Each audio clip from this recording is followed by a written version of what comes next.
이미 여러분이 잘 아시는 대로 우리나라는 OECD 국가 중에 자살률 1위를 기록하고 있습니다. 근데 통계를 보면 매년마다 자살률이 계속 증가하고 있는데 좀 구체적으로 들여다보면 여자들의 자살률은 조금씩 감소 추세에 있고 남자들의 자살률은 계속 늘어가고 있습니다. 특히 남성들이 40대를 넘어서 50대에 이르는 이 중년층의 남성들의 자살률이 매년 증가하고 있습니다.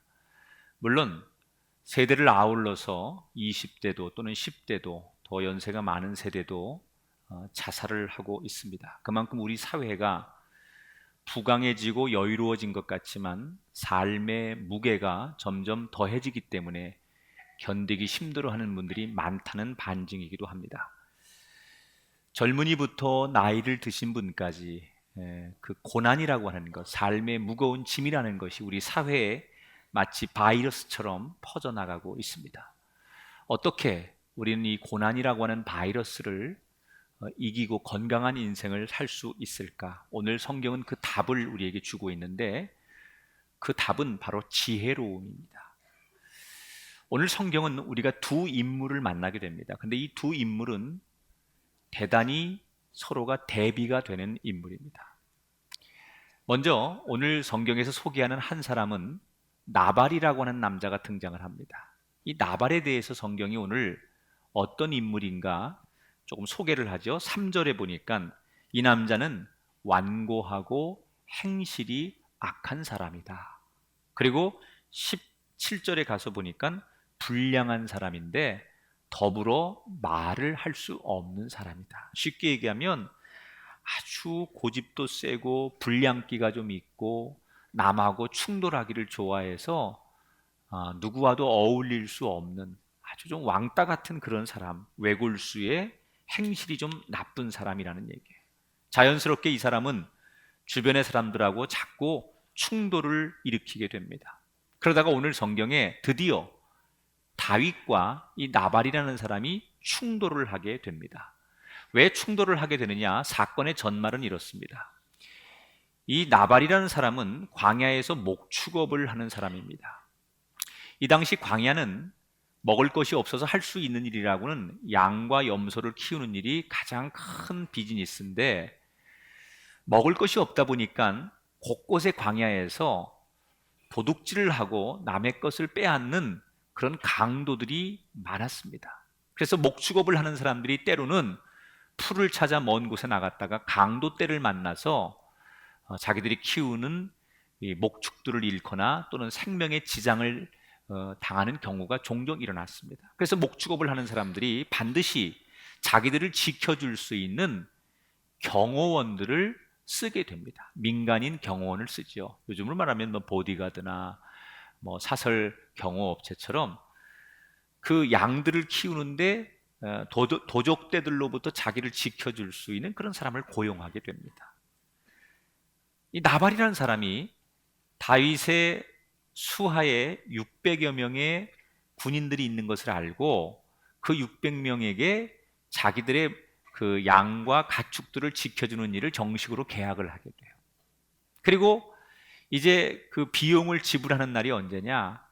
양의 털을 자르는 날. 이때는 수익이 생기니까 그동안 수고한 사람들에게 비용을 지불하고 어디서 돈을 빌렸으면 그걸 갚는 날이에요.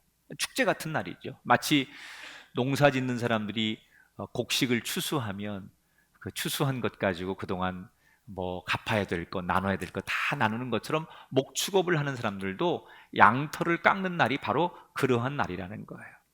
그런데 그동안 재산을 지켜주고 경호를 잘 해주어서 정당한 대가를 지불해야 되는 이 나발이 막상 그날이 되니까 오리발을 내밀기 시작합니다. 주는 게 아까웠는지 아니면 다윗이 좀 뭐가 마음에 안 들었든지 하여튼간 다윗을 좀 우습게 보면서 그동안 받은 은혜를 다윗에게 모욕으로 되갚죠. 오늘 성경의 10절에 보니까 나발이 이렇게 다윗을 모욕해요. 다윗은 누구며 이새의 아들은 누구냐? 요즘에 각기 주인에게서 억지로 떠나는 종이 많도다. 나는 다윗이란 놈이 누군지 잘 모른다. 그런데 듣자하니 요즘 주인에게서 도망친 종놈들이 많다는데 다윗도 그 중에 한 놈 아니겠느냐. 내가 입만 뻥끗하면 다윗은 사울에게 밀고만 하면 당장 잡혀가고 살 수 없는 존재라는 걸 내가 안다. 소위 다윗의 약점을 붙들고 돈을 줄 수 없다는 얘기입니다. 여러분, 다윗이 정당하게 노력을 해서 자기 부하들을 보내서 정당한 대우를 받으려고 했는데 상대가 받은 은혜를 모욕으로 되갚습니다. 나발은 사실은 다윗과 인척관계입니다. 오늘 2절에 보면 이 나발이라는 사람이 갈렙 족속의 유다 지파다 이렇게 소개를 합니다. 다윗도 유다 지파거든요. 그러니까 이들은 이 혈연 사회에서 아주 뗄 수 없는 친척 관계였다는 거예요. 그러니까 팔이 안으로 굽는 것처럼 나발은 다윗을 도와주는 사람이 돼야 됩니다. 그런데 도와주기는커녕 오히려 받은 은혜를 모욕으로 되갚고 있습니다. 자존심의 상처를 입은 다윗이 불같이 화가 납니다. 그래서 21절 22절에 보면 다윗이 그 화난 자기의 감정을 이렇게 표현하지요. 여기서 그는 나발이죠. 나발이 악으로 나의 선을 갚는도다. 내가 그에게 속한 모든 남자 가운데 한 사람이라도 아침까지 남겨두면 하나님은 다윗에게 벌을 내리시고 또 내리시기를 원하노라 하였노라. 자존심을 짓밟힌 이 다윗이 내일 아침까지 내가 나발의 집에 가서 남자들은 씨를 다 말려버리겠다라고 선언을 합니다. 미련한 나발이라는 사람 때문에 돈 몇 푼에 의리를 저버리고 약속을 지키지 않는 인간적인 나발이라는 사람 때문에 그 집안에 죄 없는 어린 아이들까지 모두가 몰살당할 위기에 몰리게 됩니다.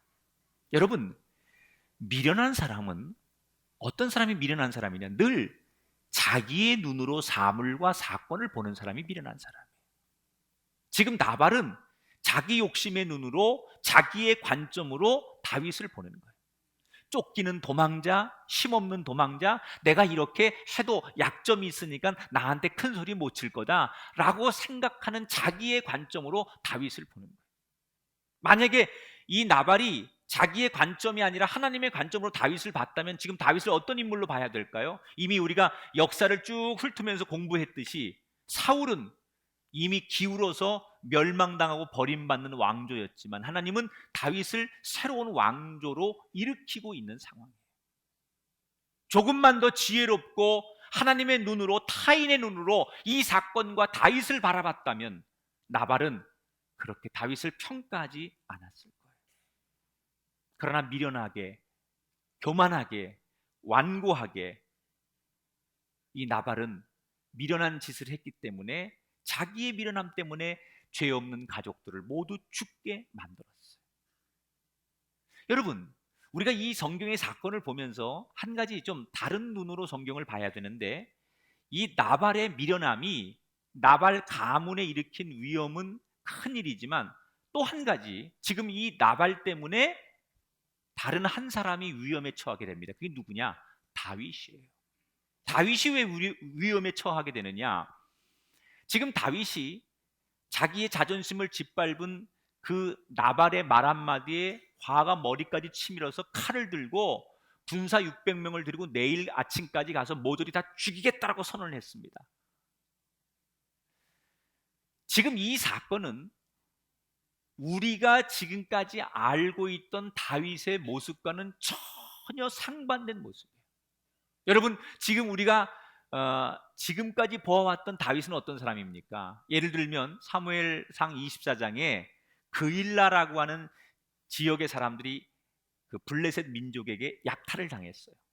그때 사울 왕이 그일라 사람들을 도와주지 않을 때 너무 그 동족에 대한 국률한 마음을 가지고 다윗이 그 먼 곳까지 가가지고 대신 전쟁을 해서 그일라 사람들을 구해줬죠. 그런데 자신들을 구해준 그 구일라 사람들이 다윗을 배신하고 사울에게 다윗을 넘기려고 했던 적이 있어요. 그때 다윗이 어떻게 해요? 그들을 탓하지 않아요. 그럴 수도 있지. 그리고 그냥 조용히 물러섰던 사람이에요. 평생의 원수였던 사울이 자기를 그렇게 죽이려고 쫓아다닐 때 어느 날 동굴에서 용변을 보는 사울을 맞닥뜨리게 됩니다. 그냥 칼만 베면 죽일 수 있는, 원수를 갚을 수 있는 절호의 기회가 찾아왔지만 다윗은 그 사울을 죽이지 않고 그냥 그를 돌려보내줍니다. 지금까지 우리가 알고 있는 다윗은 이런 사람이었어요. 억울한 일을 당하고 힘든 일을 당하고 더한 모욕을 당해도 남 탓하거나 이에는 이, 피에는 피, 이렇게 하지 않는 사람이라는 것을 우리는 알고 있어요. 그런데 오늘은 웬일입니까? 우리가 알고 있는 다윗하고 다르게 그 나발의 말 한마디에 자기 감정을 추스리지 못해서 모두 죽이겠다고 선언을 합니다. 만약에 저는 다윗이 정말로 자기 감정을 이기지 못해서 그 다음날 칼을 들고 군사들과 함께 가서 나발의 가족들을 다 죽였다면 이것은 역사의 다윗의 이력에 큰 오점으로 계속 남는 사건이 됐을 거예요. 그러니까 지금 다윗도 위기예요. 자기 힘으로 나발을 복수하면 그 복수함에 시온함은 있을지 몰라도 우리가 알고 있는 다윗, 앞으로 왕이 돼야 될 다윗에게 자기 동족을 어떤 이유였든 간에 무참하게 죽이고 피를 본 이 사람을 왕으로 세우는데 결격함이 생기게 되는, 지금은 모르지만 언젠가 이것이 발목을 잡을 수 있는 다윗의 인생의 큰 위기일 수 있다는 얘기예요. 그러니까 나발만 위기가 아니라 복수하는 다윗에게도 위기라는 얘기죠. 그런데 하나님께서 바로 이때 지혜로운 한 여자를 등장시킵니다. 그 여인의 이름은 아비가일이에요. 바로 나발의 부인입니다. 여러분, 요즘 우리 사회에 강한 여성들, 리더십이 탁월한 여성들을 가리켜서 알파걸이라는 얘기를 많이 하는데 들어보셨습니까? 전통적인 여성들과는 달리 굉장히 수동적이지 않으면서 적극적이고 공격적인 여성들을 가리켜서 알파걸이라고 합니다. 여러분, 언젠가부터 우리나라가 대입수석, 무슨 사시수석, 이런 건 전부 여자예요. 올해도 보니까 검사들이 임용하는데 70%가 여성 검사라는 거예요. 그러니까 우리 사회에 알파 걸들이 많이 등용되면서 남성보다는 여성들의 능력이 곳곳에서 발휘되고 있어요. 운동 같은 것도 보면 우리나라가 이번에 아시안 게임에서도요, 정말 메달을 따는 숫자가 여자들이 훨씬 많아요. 양궁 같은 거는 우리나라 여자들은 정말 독합니다. 나는 이렇게 관역에 저놈이 원수야 이러고 쏘는 거 아닐까 생각이 들 정도로 정말 활을 잘 쏩니다. 골프 선수들이요, 우리나라 여자 골프 선수들이 LPGA에 가서 얼마나 성적이 좋습니까? 남자들은 최경주나 양용은이 한번 우승을 했지만 여자들은 매주 1년 내내 대회 절반 이상을 한국 사람들이 휩습니다. 한국 여자들이. 그러니까 LPGA에서 한국 여자들의 그 능력이 너무 강하니까 이걸 제재하기 위해서 영어를 못하는 사람은 아예 대회에 참석을 시키지 말자, 이런 안이 나올 정도로 한국 여자들이 대단하다는 거예요. 여러분, 우리나라 대통령이 지금 여성 아닙니까? 독일의 앙겔라 메르켈 총리라든지 미얀마 수지 여사, 다 여성들이 지금 등장하고 있어요. 국회의원, 시의원 이런 데 보면 여성들의 활력이 돋보입니다. 이게 다 알파걸들이에요. 반대로 점점점 남성성을 잃어버리고 강력한 그 사회 활동을 못하는 남자들을 가리켜서 베타보이라고 불러요. 일본에서는 이런 남자들을 초식남이라고 부르죠. 초식 동물들이 풀만 먹는 이 초식 동물처럼 유순해지는 남자들. 그래서 적극적으로 사회 활동하고 밖에 나가서 뭔가 이렇게 막 쟁취하기보다는 자꾸 여자들처럼 취미 생활하고 집으로 들어가고 그러는 사람들. 근데 가만 보니까 제 얘기더라고요. 제가 나이 50이 넘으니까 이 설교를 준비하면서 보니까 내가 초식남이야. 요즘은 뭐만 하면 자꾸 집에 가 있어요. 제가 밖에 안 나가고 자꾸 집으로 가려고 그러고 자꾸 아내만 자꾸 쫓아다니고 어디 가냐고 자꾸 묻게 되고 집에서 괜히 청소기 돌리고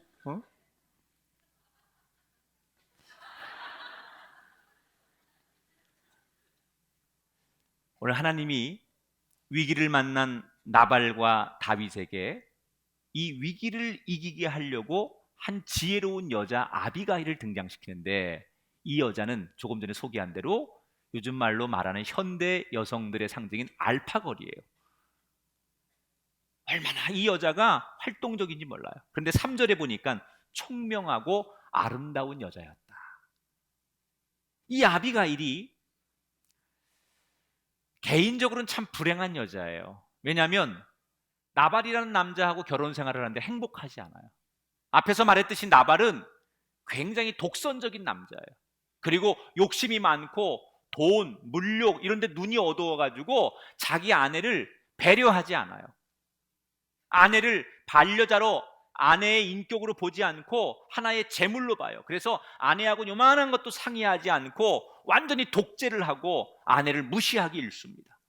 그러니까 부부 사이가 안 좋은 거죠. 그래서 지금 나발과 아비가일 사이에는 아직 아이가 없습니다. 그런데 이 부인은 참 지혜로워요. 날마다 자기 남편이 사고를 치고 세상에서 못된 짓 하고 사람들에게 손가락질을 받지만 그런 남편을 버리지 않고 그 남편을 잘 뒤에서 뒷바라지 해줘요.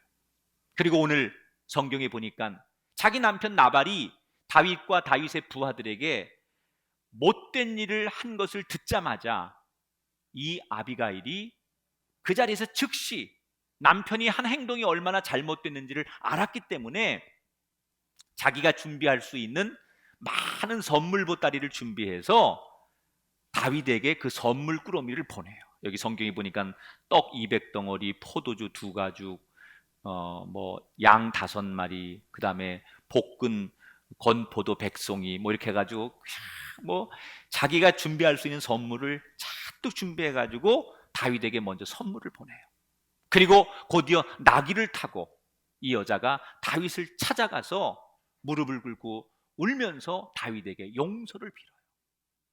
잘못은 남편이 했는데, 그리고 그 남편이 자기를 한 번도 사람 대접 안 하고 자기를 정말 무시하고 속썩이는 남편인데, 그 남편을 위해서 아비가일은 다윗에게 찾아가서 눈물로 잘못을 대신 구하고 용서를 빌어요.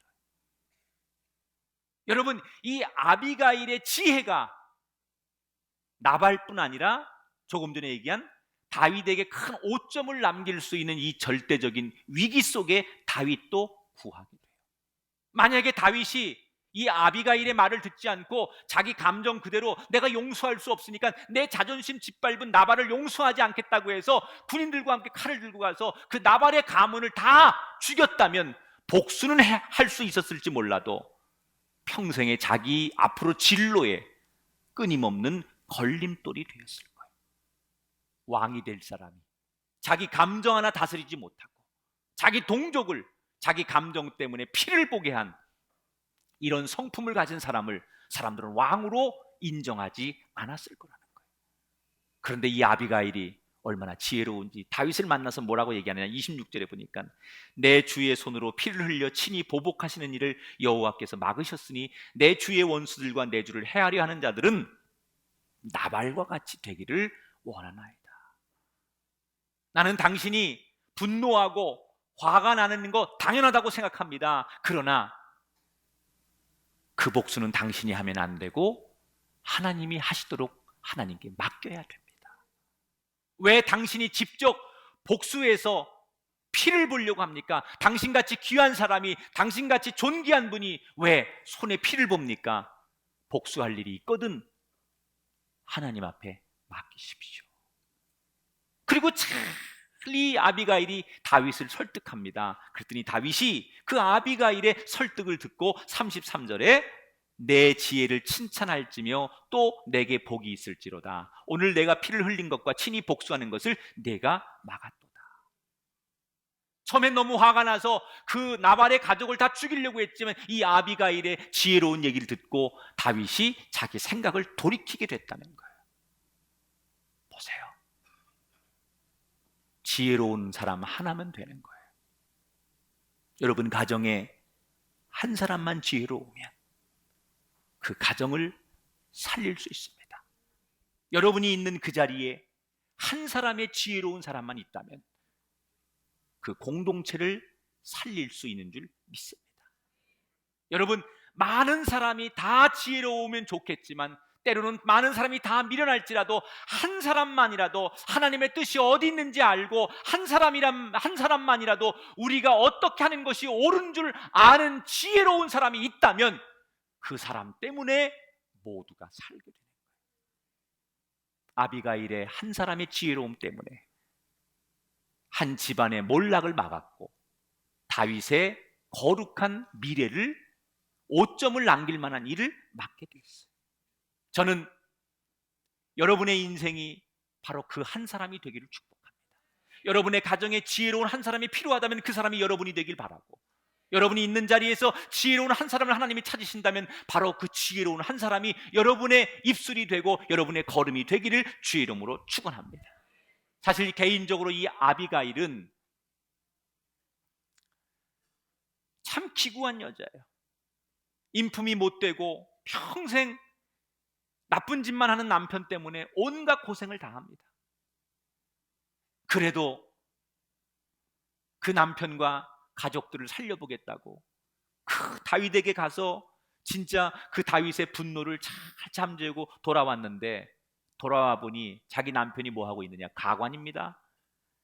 자기가 죽을 뻔했다는 것도 모른 채 이 나발이라는 사람은 지금 무슨 일이 벌어졌는지도 모르고 잔치를 벌렸는데, 성경에 보니까 왕들이 벌리는 잔치만큼 큰 잔치를 벌려놓고서 여자들을 부르고 술에 취해가지고 거기에 잠이 들어있어요.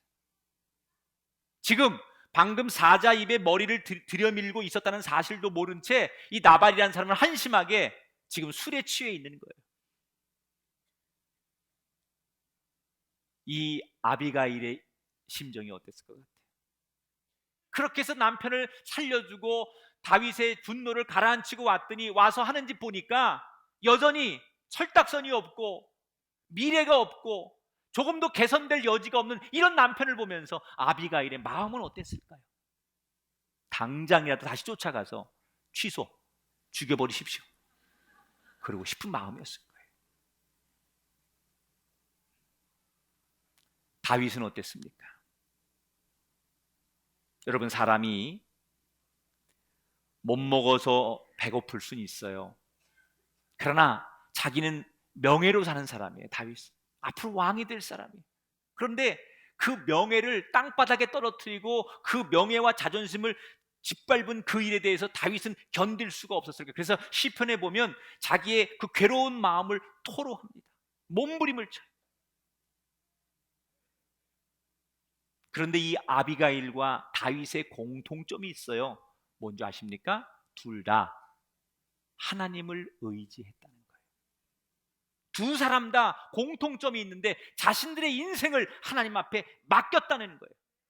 이 나발이라고 하는 어리석고 믿음 없고 술만 먹고 속만 썩이는 남편을 두어서 힘들고 어렵지만 이 남편을 해결하고 이 남편을 고치실 분은 하나님밖에 없습니다. 그래서 자기 남편과 자기의 현실을 하나님 앞에 맡겼다는 거예요. 다윗도 마찬가지. 자기를 모독했지만 그 아비가일의 말을 경청했고 다시 본래의 자리로 돌아갑니다. 왜? 갚으실 일이 있다면, 징계하실 일이 있다면 하나님께서 하실 것입니다.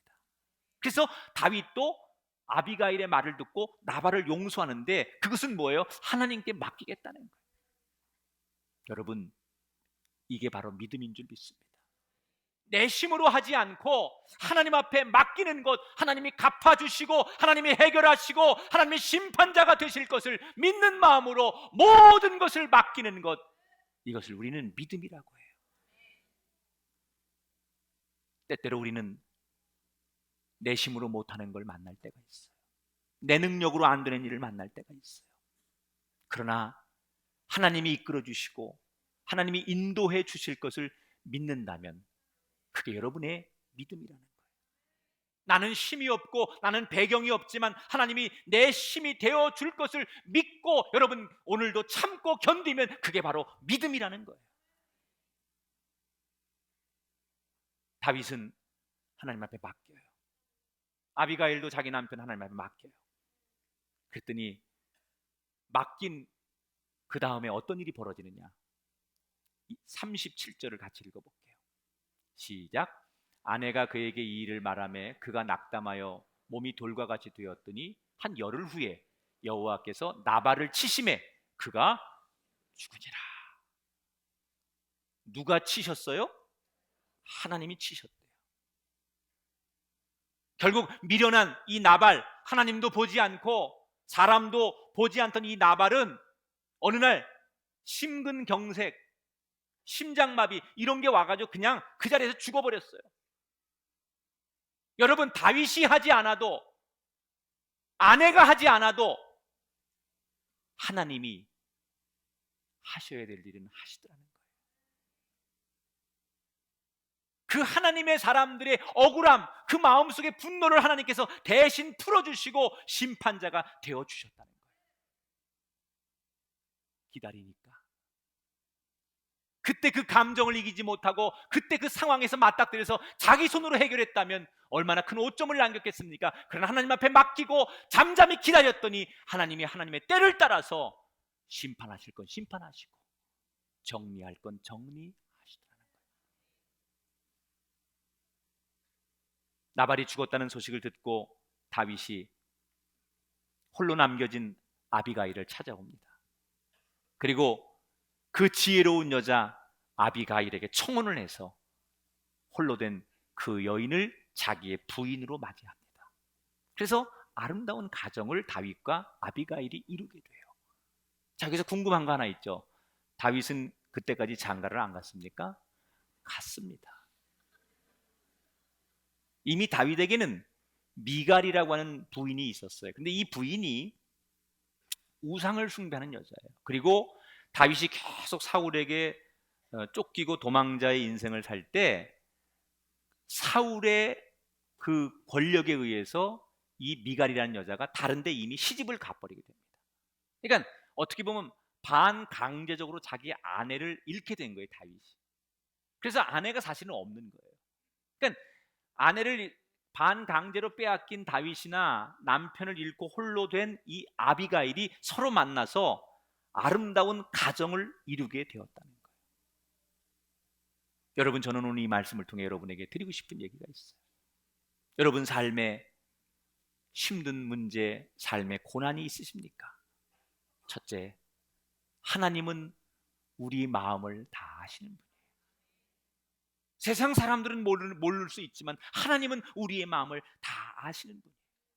때로는 법도 해결할 수 없고 복잡하게 꼬여있는 관계의 문제들도 많을 수 있지만 그럴 때일수록 우리는 아비가일이나 다윗처럼 하나님을 바라보아야 돼요. 사람을 살리는 건 지식이 아니에요.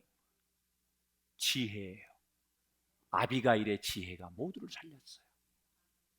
저는 이번 한 주간 여러분의 삶이 이 아비가일의 지혜로운 걸음이 되시기를 축원합니다. 한 사람이 미련하니까 온 집안이 망할 뻔했어요. 그런데 한 사람이 지혜로우니까 집안이 살고 민족이 살았어요. 한 사람만 지혜로우면 돼요.